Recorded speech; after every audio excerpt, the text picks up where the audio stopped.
안녕하세요, 여러분. 오늘도 사연과 함께를 찾아주셔서 감사합니다. 오늘 소개해드릴 사연은 조금 특별합니다. 보통 며느리의 시집살이 이야기는 많이 들어보셨을 텐데요. 오늘은 반대로 시어머니 입장에서 보내주신 사연입니다. 60대 한 어머니께서 보내주신 이 사연을 제가 최대한 있는 그대로 전달해드리겠습니다. 혹시 비슷한 상황을 겪고 계신 분들이 계시다면 오늘 이야기가 조금이나마 위로가 되었으면 좋겠습니다. 그럼 시작하겠습니다. 안녕하세요. 저는 올해 환갑이 됐습니다. 남편과는 26에 결혼해서 지금까지 30년 넘게 살았고 아들 하나를 두었습니다. 제가 시집을 갔던 건 1980년대였어요. 그때만 해도 시집살이라는 게 정말 말로 표현하기 힘들 정도로 힘들었습니다. 새벽같이 일어나 밥상을 차렸고 그마저도 맛이 없다며 구박받기 일쑤였죠. 남편은 동생도 많았는데 동생들 도시락도 다 싸줘야 했어요. 겨울에는 세탁기에도 안 들어가는 솜니불 빨래를 큰 대야에 물 받아서 밟아가며 했고 한 달에 한 번씩 제사도 있었죠. 밥도 제대로 안 해봤는데 그 큰 집안 살림을 혼자 다 하려니 신혼이 아니라 지옥 같은 날들이었어요. 한 번은 제가 입덧이 심해서 아무것도 못 먹고 몇 날 며칠을 토해서 일어나기도 힘든 상황이었죠. 그날도 아침 일찍 일어나 밥을 하려고 부엌에 나갔는데 밥 냄새에 또 토하니 시어머님이 저를 보시더니 남들 다 하는 임신 요란하게 한다며 아침부터 밥맛 떨어지게 우웩거리냐고 혼내셨어요. 그날도 저는 토하면서 밥하고 일어설 기운이 없어 기어서 방으로 갔던 기억이 있어요. 친정에 가는 것도 쉽지 않았어요. 명절 밖에 갈 수가 없었고 그것도 시댁일을 다 마치고 난 후에야 가능했습니다. 친정어머니가 보고 싶어도 함부로 갈 수 없었던 그 시절이 지금 생각해도 가슴이 아픕니다. 그렇게 10년, 20년을 살다 보니 어느새 제가 시어머니가 될 나이가 되었어요. 아들이 결혼할 나이가 되었을 때 저는 스스로에게 다짐했습니다. 절대로 내가 당한 것처럼 며느리를 대하지 말자. 며느리를 딸처럼 예쁘게 대하고 불편하게 하지 말자. 자유롭게 편하게 살 수 있게 해주자. 그게 제 바람이었습니다. 아들이 여자친구를 데려온 건 3년 전 봄이었어요. 현관문이 열리고 들어선 그 아이를 보는 순간 저는 참 예쁘고 똑똑하게 생긴 아이구나 싶었습니다. 키도 크고 날씬했고 아들과도 참 잘 어울렸어요. 그 아이는 대학을 졸업하고 작은 회사에 다니고 있다고 했습니다. 어머님 안녕하세요. 처음 뵙겠습니다.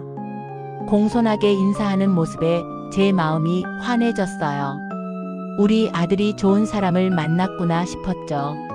그날 저는 며느리가 될 그 아이를 위해 정성껏 음식을 준비했습니다. 잡채며 갈비찜이며 제가 할 수 있는 최선을 다했어요. 와, 어머님 음식 정말 맛있어요. 그 아이는 부침성도 좋고 정말 싹싹했어요. 저는 정말 기뻤습니다. 이 아이와는 잘 지낼 수 있겠다는 희망이 생겼어요. 그 이후로도 몇 번 만났고 만날 때마다 그 아이는 예의 바르고 밝았습니다. 저는 마음속으로 이미 며느리로 받아들이고 있었어요. 드디어 아들이 결혼하고 싶다고 말했을 때 저는 흔쾌히 찬성했습니다. 남편도 마찬가지였고요. 아들아, 행복하게 잘 살아라. 엄마 아빠 걱정은 하지 말고. 그게 제 진심이었습니다. 결혼식을 올린 건 작년 가을이었어요. 원래 계획은 아들 부부가 전세를 얻어 나가서 사는 거였습니다. 하지만 전세금을 마련하는 게 생각보다 쉽지 않았어요. 두 사람 다 사회 초년생이었고 원하는 집은 가격이 터무니없이 비쌌죠. 저희가 도와줄 수 있는 돈도 한계가 있었습니다. 그래서 며느리에게 조심스럽게 제안했습니다.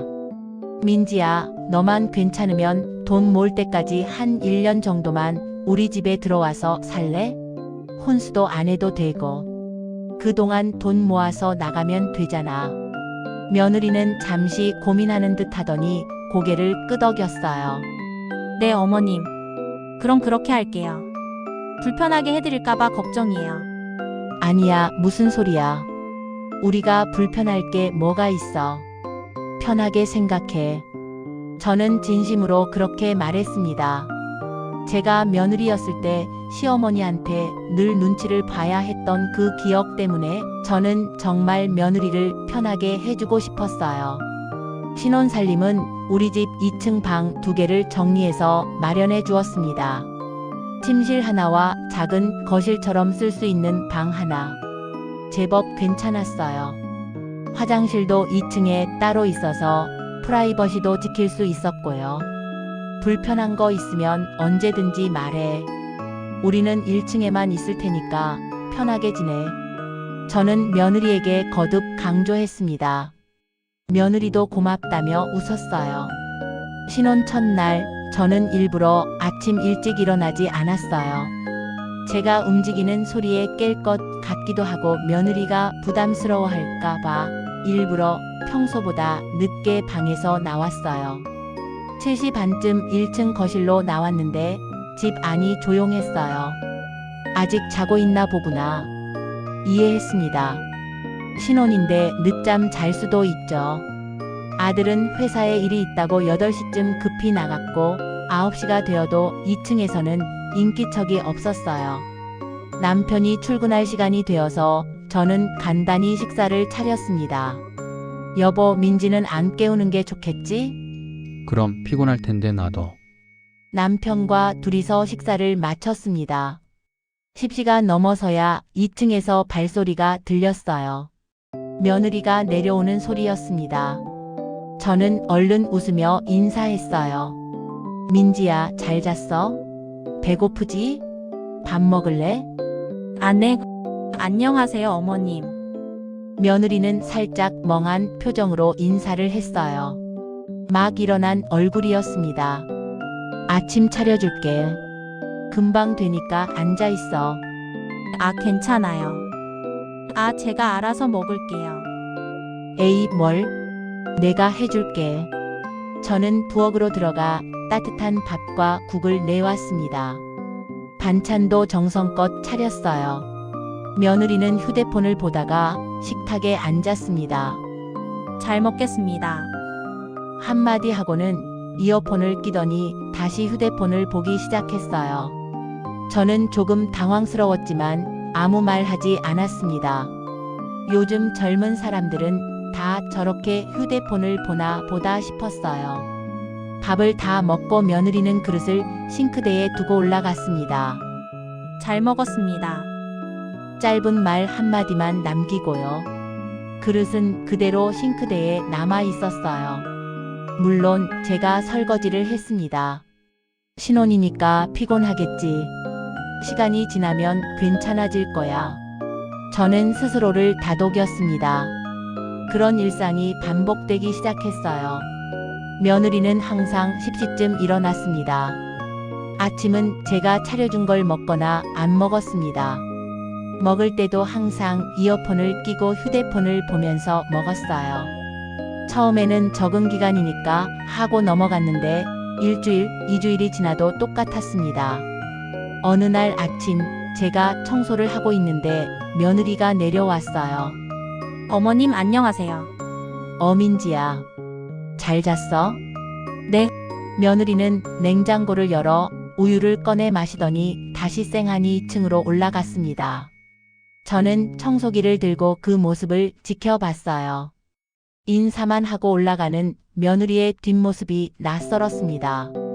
아들이 퇴근하면 며느리는 2층에서 내려와 남편과 함께 저녁을 먹었어요. 그때는 좀 활기가 있었습니다.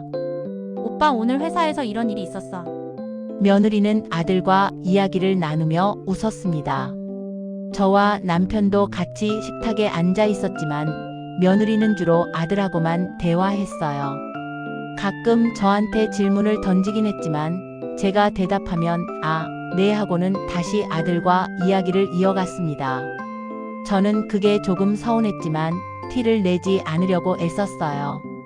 신혼 부부니까 그럴 수 있지. 나중에 익숙해지면 나아지겠지. 저는 계속 그렇게 생각했습니다. 시간이 지나면서 조금씩 문제들이 보이기 시작했어요. 며느리는 아침에 늦게 일어나고 출근 준비를 하고 집을 나갔습니다. 퇴근하면 2층으로 올라가서 문을 닫고 지냈어요. 얼굴 보기가 힘들었죠. 집안일은 거의 하지 않았습니다. 처음에는 며느리가 직장에 다니니까 피곤하겠지 하고 이해했어요. 저도 며느리가 일하는 거 알고 있었고 집안일은 제가 하면 된다고 생각했습니다. 그런데 제가 시어머니가 아니라 일하는 아줌마 같다는 느낌을 지울 수가 없었습니다. 과일도 같이 좀 먹고 TV를 보며 얘기도 좀 나누고 그런 가족을 상상했는데 매일 2층에 올라가서 문 닫고 나오지도 않고 전 청소해주고 밥해주는 아줌마 취급을 당하는 것 같아 서운했습니다. 평일에는 바빠서 그런다지만 주말도 마찬가지였습니다. 토요일 아침 저는 빨래를 하고 있었습니다. 며느리 방에서 나온 빨래도 함께 했어요. 며느리 오시며 아들 오시며 한데 섞여 있었는데 하는 김에 저희 빨래와 같이 했죠. 빨래를 널고 있는데 며느리가 2층에서 내려왔어요. 어머님 안녕하세요. 민지야, 잘 잤니? 네. 며느리는 잠깐 머뭇거리더니 말했습니다. 어머님 저희 빨래는 저희가 할게요. 에이, 뭘? 내가 하는 김에 같이 하지. 아니에요. 저 혼자 할 수 있어요. 며느리는 단호하게 말했습니다. 제가 너무 선을 넘었나 싶어서 며느리의 의사를 존중하기로 했어요. 그래, 알았어. 그럼 너희 빨래는 너희가 해. 네, 감사합니다. 며느리는 다시 2층으로 올라갔습니다. 그런데 이상한 건 그 이후로도 며느리 방에서 빨래가 나오지 않는다는 거였어요. 2층 화장실에 빨래 건조대가 있긴 했지만 며느리가 언제 빨래를 하는지 알 수가 없었습니다. 한두 주가 지나고 어느 날 제가 2층 화장실을 청소하러 올라갔어요. 문을 여는 순간 저는 깜짝 놀랐습니다. 빨랫감이 산더미처럼 쌓여 있었어요. 세탁기 위에 바구니에 바닥에까지. 며칠치가 아니라 몇 주치처럼 보였습니다. 이걸 언제 빨려고. 저는 망설이다가 결국 그냥 내려왔어요. 며느리가 혼자 하겠다고 했으니 제가 나설 일이 아니라고 생각했습니다. 2층은 정말 돼지우리가 따로 없었어요. 빨래인지 빨래가 아닌지 모르는 옷들은 다 바닥에 있었고 머리카락은 먼지와 함께 굴러다녔어요. 잔소리를 하고 싶었지만 꾹 참았습니다. 그리고 아들에게 청소 좀 하라고 문자를 남겼죠. 또 다른 문제는 음식이었습니다. 저는 평생 요리하는 걸 좋아했어요. 남편과 아들을 위해 정성껏 음식을 만드는 게 제 기쁨이었습니다. 며느리가 왔으니 당연히 며느리를 위해서도 맛있는 음식을 해주고 싶었어요. 어느 날 저녁 저는 매콤한 닭볶음탕을 끓였습니다. 아들이 어릴 때부터 좋아하던 메뉴였고 며느리도 좋아할 거라고 생각했습니다. 식탁에 음식을 차리고 가족들을 불렀어요. 밥 먹자. 아들과 며느리가 내려왔습니다. 와, 엄마. 닭볶음탕이네. 오랜만이다. 아들은 환하게 웃으며 자리에 앉았어요. 며느리도 따라 앉았는데 음식을 보더니 표정이 미묘하게 변했습니다. 며느리도 어머님 이거 매운가요? 조금 매울 수도 있어. 그런데 많이 맵지는 않아. 며느리는 잠시 망설이더니 조심스럽게 말했습니다. 죄송한데 저 매운 거 잘 못 먹어요. 아, 그래? 엄마가 몰랐네. 미안해서 어쩌니. 다음에는 안 맵게 해줄게. 그럼 이거 먹어. 저는 얼른 다른 반찬을 권했습니다. 멸치볶음이며 나물이며 여러 가지가 있었으니까요. 네. 며느리는 밥과 반찬만 조금 먹고는 수저를 놓았습니다. 그날 저녁 며느리는 거의 먹지 않았어요. 내가 미리 물어볼 걸. 저는 속으로 후회했습니다. 그 이후로 저는 며느리가 무엇을 좋아하는지 알아내려고 노력했어요. 민지야, 너 뭐 좋아해? 내가 해줄게. 아, 어머님. 괜찮아요. 편하신 대로 하세요. 아니야, 네가 좋아하는 거 해주고 싶어서. 저는 다 잘 먹어요. 며느리는 늘 그렇게 대답했습니다. 하지만 실제로는 제가 차린 음식 중 반도 안 먹는 게 눈에 보였어요. 다이어트를 한다고 말하기도 하고 입맛이 없다고도 하며 음식을 거의 안 먹었어요. 편식을 많이 하는 것 같았죠. 어느 날 제가 안 맵게 된장찌개를 끓였는데도 며느리는 한 숟가락 떠먹더니 조용히 수저를 놓았습니다. 입맛에 안 맞아? 제가 물었어요. 아니에요, 어머님. 그냥 배가 별로 안 고파서요. 그래. 저는 더 이상 묻지 못했습니다. 며느리가 거의 먹지 않은 밥그릇을 치우면서 저는 마음이 복잡했어요. 도대체 뭘 해줘야 하는 걸까? 속 시원히 말했으면 좋겠는데 말을 잘 하지 않으니 답답함은 쌓여만 갔어요. 그리고 밤에는 항상 야식을 시켜 먹었죠. 정말 당황스러웠던 건 손님이 왔을 때였습니다. 어느 주말 남편 친구 부부가 집에 놀러 오기로 했어요. 오랜만에 보는 사람들이라 저는 아침부터 분주하게 음식을 준비했습니다. 민지야, 오늘 손님 오시는데 같이 인사만 하면 돼. 부담 가질 필요 없어. 저는 미리 며느리에게 말해뒀어요. 네, 어머님. 며느리는 고개를 끄덕였습니다. 오후 2시쯤 손님들이 도착했어요. 현관벨이 울리고 저는 반갑게 맞이했습니다. 어서 오세요. 와, 오랜만이네요. 손님들과 인사를 나누고 거실로 안내했어요. 남편도 반갑게 맞이하고 곧 담소가 이어졌습니다. 그런데 며느리가 나오지 않았어요. 저는 슬쩍 2층을 쳐다봤습니다. 문이 굳게 닫혀 있었어요. 혹시 못 들었나? 10분, 20분이 지나도 며느리는 나타나지 않았습니다. 저는 슬그머니 자리에서 일어나 2층으로 올라갔어요. 며느리 방문을 조심스럽게 노크했습니다. 민지야, 손님 오셨어. 나와서 인사만 하고 가. 네. 잠시 후 방문이 열리고 며느리가 나왔어요. 맨발의 짧은 트레이닝복 차림이었습니다. 며느리는 저를 따라 1층으로 내려왔습니다. 안녕하세요. 짧게 인사를 하고는 손님들과 눈도 제대로 마주치지 않은 채 어색하게 서 있었어요. 아이고, 새댁이네. 결혼한 지 얼마 안 됐죠? 손님이 환하게 웃으며 말을 건넸습니다. 네. 며느리는 어색하게 웃더니 먼저 올라가 보겠습니다. 하고 다시 2층으로 올라가 버렸어요. 저는 민망했어요. 손님들 앞에서 며느리가 이렇게 행동하니 제가 뭐라도 변명을 해야 할 것 같았습니다.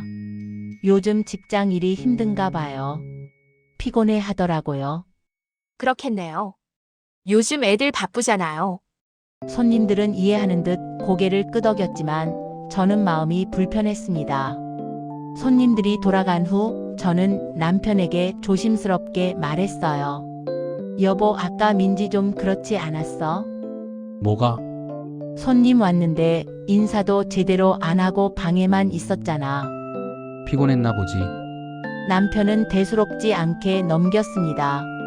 저는 더 이상 말하지 않았어요. 하지만 마음속에는 작은 불만들이 쌓이고 있었습니다. 손님 앞에서도 예의 없이 행동하는 것 같아서 화가 좀 났죠. 하지만 그런 생각을 하는 제 자신이 꼰대 같아서 저는 스스로를 다독였습니다. 요즘은 다르니까. 내가 이해해야지. 가장 힘든 건 며느리와 대화를 나누는 거예요. 제가 뭘 물어보면 며느리는 늘 짧게 대답했습니다. 민지야, 오늘 회사 어땠어? 네, 괜찮았어요. 힘든 일 없었어? 없었어요. 점심은 뭐 먹었어? 그냥 먹었어요. 더 이상 대화가 이어지지 않았어요.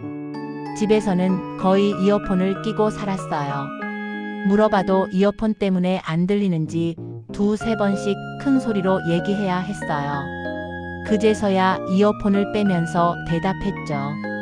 요즘 MZ세대들은 그런다고들 하던데 직접 두 눈으로 보니 너무 싫더라고요.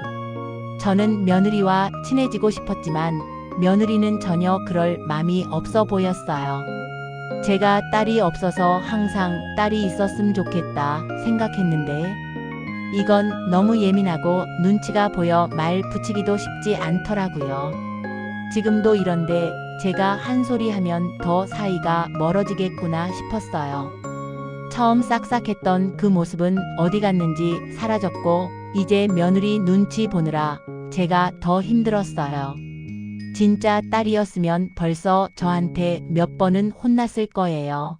하지만 며느리이니 시집살이 시킨다고 할까봐 싫은 소리도 못하고 제가 마음이 답답해서 병이 걸릴 것 같았죠.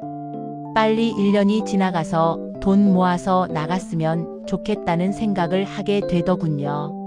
그런데 그건 저만의 생각이었나 봐요. 며느리는 돈 모을 생각이 없어 보였어요. 쇼핑을 좋아하는지 집 앞에 택배가 안 오는 날이 없었죠.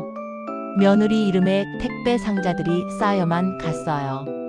주말이 되면 아들과 백화점에 오픈런을 한다며 일찍 일어나 나가기도 하고 고가의 명품들을 자주 사는 것 같았죠. 돈 모아 나갈 생각이 있는 건지 슬슬 걱정이 되기 시작했어요.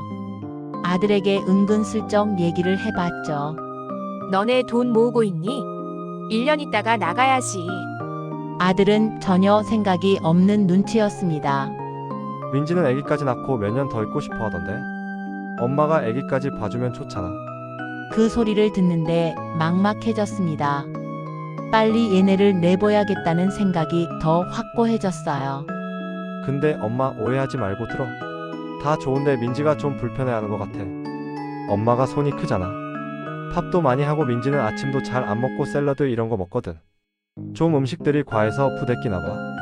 어이가 없었습니다. 그리고 걔가 좀 향에 예민해. 된장찌개, 청국장 이런 것도 잘 안 먹고 김치도 젓갈 냄새 많이 나면 안 먹어. 음식이 좀 안 맞는 것 같더라고. 먹는 거 너무 강요하지 마. 강요? 누가 강요를 했다고 그래? 그리고 먹기 싫으면 안 먹는다고 하면 되지. 그걸 왜 너한테 얘기하니? 억눌러 왔던 화가 터지는 것 같았습니다. 이게 말로만 듣던 며느리 시집살이구나 싶었습니다.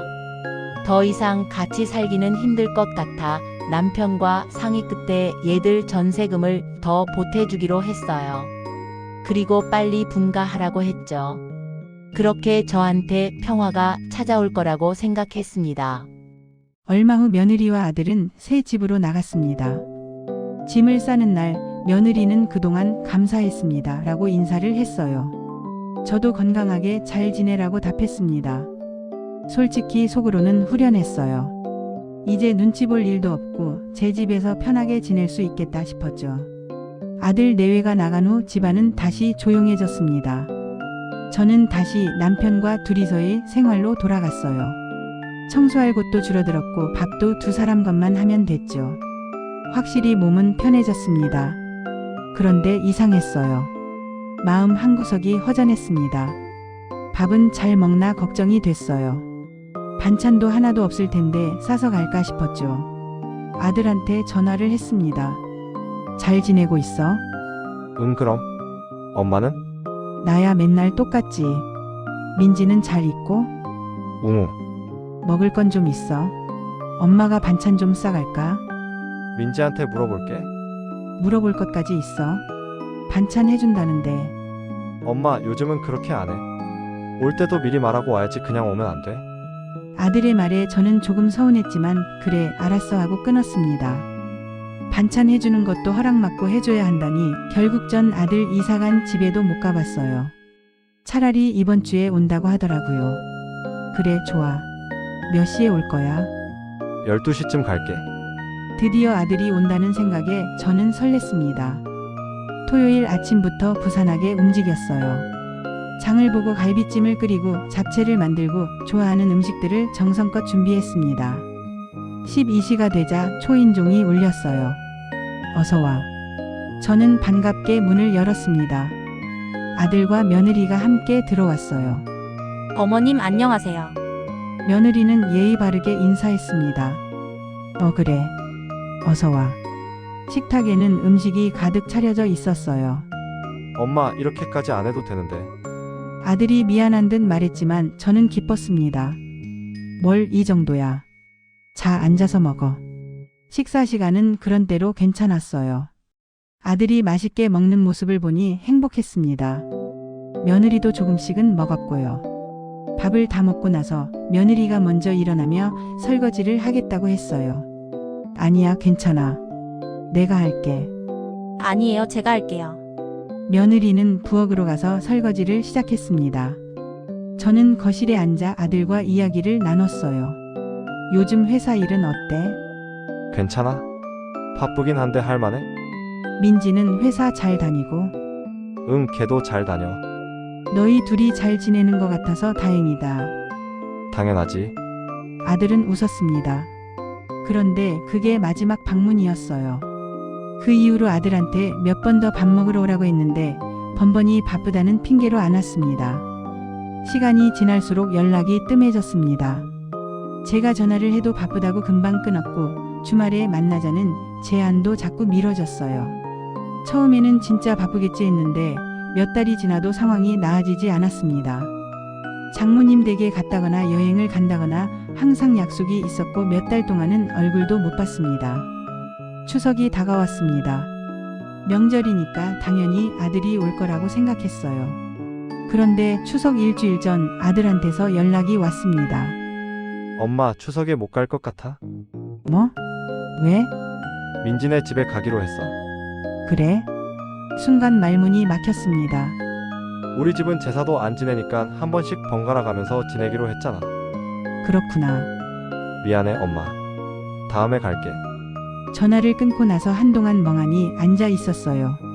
저는 마음이 무너지는 것 같았습니다. 결혼하면 이렇게 되는 거구나. 아들이 제 아들이 아니라 며느리의 남편이 되는 거구나.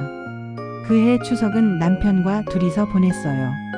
그 후로도 명절 때마다 비슷한 일이 반복됐어요. 설날에는 왔지만 점심만 먹고 바로 갔고 다음 추석에는 아예 해외여행을 간다고 했습니다. 엄마, 민지가 휴가를 내기 힘들대. 그래서 추석 연휴에 여행 가기로 했어. 그래, 잘 다녀와. 더 이상 뭐라고 할 수가 없었어요. 어느덧 2년이 지났습니다. 아들을 본 건 몇 번 되지 않았어요. 1년에 서너 번. 그것도 짧게 보고 헤어졌죠. 전화는 가끔 했지만 통화 시간은 점점 짧아졌습니다. 엄마, 미안. 지금 바빠서 나중에 다시 전화할게. 응, 그래. 나중에 전화는 오지 않았습니다. 그러던 어느 날 아들한테서 갑자기 연락이 왔어요. 엄마, 우리 이번 주말에 갈게. 정말? 그래, 좋아. 오랜만에 듣는 반가운 소식이었습니다. 토요일 저는 또다시 정성껏 음식을 준비했어요. 아들 내외가 도착했는데 뭔가 분위기가 이상했습니다. 식사를 하면서도 며느리는 거의 말이 없었고 아들도 평소보다 조용했어요. 밥을 다 먹고 나서 아들이 조심스럽게 말했습니다. 엄마, 아빠 할 말이 있어. 응? 무슨 일인데? 가슴이 철렁했습니다. 민지가 임신했어. 순간 머릿속이 하얘졌어요. 정말? 축하한다. 남편이 먼저 기뻐하며 말했습니다. 저도 당연히 기뻤어요. 손주를 본다는 게 얼마나 큰 기쁨입니까? 축하해, 정말 축하해. 며느리는 어색하게 웃었습니다. 감사합니다. 몇 개월 됐어? 이제 3개월 됐어요. 그래, 몸조리 잘하고. 필요한 거 있으면 언제든지 말해. 네. 그런데 뭔가 아들의 표정이 밝지 않았어요. 그런데 엄마, 사실은 아들이 말을 망설였습니다. 민지가 출산 후에 일을 계속하고 싶대. 그래서 어머님 아이를 봐줄 사람이 필요한데 어머님이 봐주실 수 있을까요? 며느리가 조심스럽게 물었습니다. 저는 잠시 말을 잃었어요. 손주를 봐주는 건 당연히 해줄 수 있습니다. 하지만 동시에 복잡한 감정이 밀려왔습니다. 2년 동안 거의 연락도 없다가 아이를 낳으니까 이제 저를 찾는 건가? 그런 생각이 들었어요. 아, 그래. 당연히 봐줘야지. 제 입에서는 그런 말이 나왔습니다. 정말요? 감사합니다, 어머님. 며느리가 환하게 웃었어요. 몇 달 후 며느리가 아이를 낳았습니다. 딸이었어요. 병원에 가서 처음 손주를 봤을 때 정말 눈물이 났습니다. 작고 예쁜 아기였어요. 고생했다, 민지야. 아니에요. 아기 봐주셔서 감사해요. 뭘 당연한 건데. 그 순간만큼은 모든 게 괜찮다고 느껴졌습니다. 하지만 현실은 달랐어요. 며느리가 출산 휴가를 마치고 복직하면서 아기는 저희 집으로 왔습니다.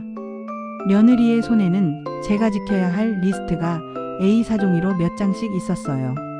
눈도 침침한데 돋보기로 봐야지 겨우 보일 정도로 작은 글씨가 빼곡했어요. 주의사항이 얼마나 많은지 외우기도 힘들더라고요. 아침 8시쯤 아들이 아기를 데려오고 저녁 7시쯤 데려갔어요. 매일 손주를 보는 게 즐거웠고 작은 손가락을 만지는 것만으로도 행복했어요. 하지만 시간이 지나면서 몸이 힘들어지기 시작했습니다. 환갑이 넘은 나이에 갓난아기를 돌보는 건 생각보다 훨씬 힘들었어요.